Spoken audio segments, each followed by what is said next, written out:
Hi hello నమస్తే నేనేంటి మీ Apple రామలక్ష్మణ్ని. ఈరోజు ఏంటంటే మన ప్రభాస్ గారు రామ్ చరణ్ గారు అంటే ప్రభాస్ గారు వెళ్ళినప్పుడు బాలకృష్ణ గారి దగ్గరికి రామ్ చరణ్ గారితో ఆట ఆడేసుకున్నారు కాల్స్లో. సో ఈసారి రామ్ చరణ్ గారు మరి బాలయ్య బాబు దగ్గరికి వెళ్ళారు కదా. సో అన్స్టాపబుల్కి సో ఇది ఎలా ఉండబోతుందంటే ప్రభాస్ గారికి రామ్ చరణ్కి ఒక మెలిక అనేది పెడతారు. అంటే లాస్ట్ టైం వీళ్ళిద్దరు బాండింగ్ ప్రకారం మెలికి పెట్టేశారు కదా బాలయ్య బాబు. ఈసారి రామ్ చరణ్ గారు చేతులు కట్టుకుంటారు, లైక్ బాలయ్య బాబు ఆడుకుంటారు, ప్రభాస్ గారేమో ఇంకా వేసుకుంటారు క్వశ్చన్స్ ఆన్సర్స్. సో ఏదేమైనా సరే వీళ్ళ రిలేషన్షిప్ వీళ్ళ బాండింగ్ అనేది వేరే లెవెల్ ఉంటుంది, అది వేరే విషయం. సో ఈ 8న మనం ఈ హడావుడి చూడబోతున్నాం మనం. సో నాకైతే వేరే లెవెల్ ఎక్సైట్మెంట్గా ఉంది. ప్రభాస్ గారు ఫోన్ కాల్లో ఏం చెప్తారో, రామ్ చరణ్ గారు ఎలా రియాక్ట్ అవుతారో, ఇటుపక్క బాలయ్య బాబు ఎలా ఆడుకుంటారో సూపర్గా ఉండిద్ది. అన్స్టాపబుల్ కామెడీ సంక్రాంతికి అయితే రెడీగా ఉండండి, గట్టిగా ఈసారి హడావుడి చేయడానికి. సో కమింగ్ టు ఇప్పుడు చూస్తున్నట్లయితే రామ్ చరణ్ గారు గేమ్ చేంజర్ కూడా రెడీగా ఉంది. సో ఆయన నెంబర్ ఆఫ్ లుక్స్లో కనపడుతున్నారు. ఈసారి గట్టిగానే సంక్రాంతికి ఏదో దాచారు, దాన్ని తీయబోతున్నారు బయటికి. And at the same time మరి ప్రభాస్ గారు ఏంటి మ్యారేజ్ విషయం అని అంటున్నారు. మరి మ్యారేజ్ విషయం టాపిక్ దీంట్లో అయినా రిలీజ్ చేస్తారేమో అని ఎక్స్పెక్టేషన్ పెట్టుకుంటున్నారు చాలామంది. ప్రభాస్ గారు మ్యారేజ్ ఎప్పుడు అని బాలయ్య బాబు క్వశ్చన్ అడుగుతున్నారు, రామ్ చరణ్ స్మైల్ ఇస్తున్నారు, ప్రభాస్ గారు కాల్ అలా ఆన్లో ఉన్నారు. మొత్తానికి ఏం జరుగుతుందో తెలియట్లేదు. ఏదైనా జరిగితే బాగుండు అనుకుంటున్నా.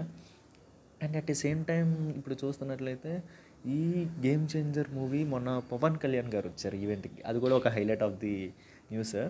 అండ్ పవన్ కళ్యాణ్ గారు రావడం, రామ్ చరణ్ గారు అలా సైలెంట్గా ఉండి స్టేజ్ మీద ఆయన క్యారెక్టర్ గురించి బిహేవియర్ గురించి ఎక్స్ప్లెయిన్ చేయడం, సో ఎంతో కొత్తగా కనపడింది. And deputy CM Pawan Kalyan గారు డిప్యూటీ సీఎం అయిన తర్వాత first event in Andhra. And at the same time new ఇయర్కి కూడా ఫస్ట్ పెద్ద మీటింగు మొన్న రాజమండ్రిలో జరిగింది. ఈ రాజమండ్రిలో డిప్యూటీ సీఎం పవన్ కళ్యాణ్ వచ్చిన తర్వాత రామ్ చరణ్ గారు కానీ వీళ్ళిద్దరు కానీ పక్కనే కూర్చుంటారు.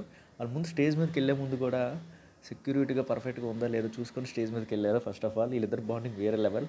And at the same time ఇంత లవ్లీగా చాలా ప్రేమ చూపించారు అసలు పవన్ కళ్యాణ్ గారు.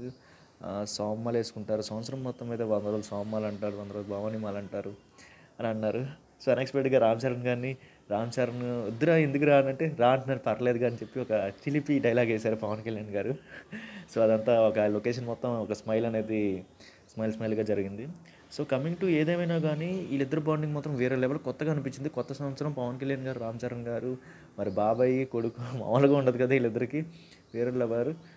సో వేరే లెవెల్గా ఉంది ఈ సిచ్యువేషన్ మాత్రం. ఈసారి గేమ్ చేంజర్ మాత్రం రియల్ గేమ్ చేంజర్గా ఉండిద్ది. పొలిటికల్ నుంచి గేమ్ చేంజర్ మరి పవన్ కళ్యాణ్ గారు వచ్చారు, గేమ్ చేంజర్ పొలిటికల్లోని one of the game changer అని రామ్ చరణ్ సార్ అన్నారు.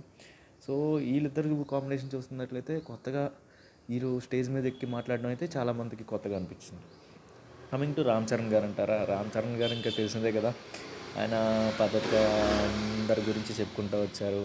ఇలా సపోర్ట్ చేసామంటున్నారు, ఇలా తిరిగామంటున్నారు అని అంటున్నారు. సో రామ్ చరణ్ గారు ఎప్పుడు మనకి అంత మంచిగా చెప్తూ ఉంటారు, అది కామన్ విషయం. And deputy CM Pawan Kalyan sir కూడా ఏపీలోనే పెట్టండి, ఏపీలోని సినీ రంగాలు రావాలి, మా పిల్లలకి నేర్పించండి, ఎడిటింగ్ డిపార్ట్మెంట్స్ కానించి అన్ని విఎఫ్ఎక్స్ కానీ అన్నీ నేర్పించండి, కొత్తగా సినిమాలు కాన్సెప్ట్లు దించుదాం ఆంధ్రాలో అని దిల్రాజ్ సార్తో అంటున్నారు. సో ఇదంతా తతంగం చూస్తున్నట్లయితే ఏదో సంథింగ్ చేయబోతున్నారని నా ఒపీనియన్. బట్ మీరేమనుకుంటున్నారో మీరు కూడా కామెంట్స్ చేయండి. కమింగ్ టు నాకైతే ఈసారి గేమ్ చేంజర్ కూడా చాలా హిట్ కొట్టబోతుంది అనుకుంటున్నారు. ఆయన హెలికాప్టర్ నుంచి దిగడం కానీ, మాస్ లుక్స్ కానీ, ఇక్కడ కట్అవుట్ కూడా 256 feet కట్అవుట్ కట్టడం కానీ, ఫ్యాన్స్ అందరూ కలిసి లాంచ్ చేయడం ఏంటి, హెలికాప్టర్తో ఫ్లవర్స్ రిలీజ్ చేయడం ఏంటి, విజయవాడలోనే రచ్చ చేసేసారు. గత్తరగా ఇంకా మామూలు కాదు మా ఫ్యాన్స్.